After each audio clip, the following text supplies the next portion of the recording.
नाजरीन, आपको आगाह करे भक्कर से, जहां हमारे ब्यूरो चीफ राना अमजद बोबी के मुताबिक भक्कर पुलिस का गुमशुदा बच्चों को अपनों से मिलवाने का सिलसिला जारी।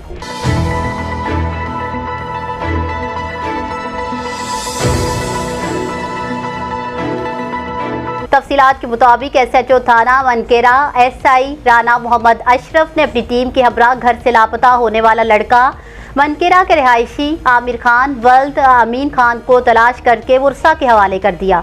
वुरसा ने भक्कर पुलिस का शुक्रिया अदा किया और दुआएं दी, जबकि दूसरी जानिब एक और कार्रवाई में मनकेरा के रिहायशी मुलजिम फैजान अशरफ वल्द मोहम्मद अशरफ के कब्जा से एक अदद पिस्टल 30 बोर माह बरामद करके मुलजिम के खिलाफ मुकदमा दर्ज कर लिया। जबकि अच्छी कारकर्दगी पर DPO भक्कर राना ताहिर रहमान खान ने SHO और टीम को शाबाश दी। न्यूज़ स्टूडियो से फिलवक्त इतना ही।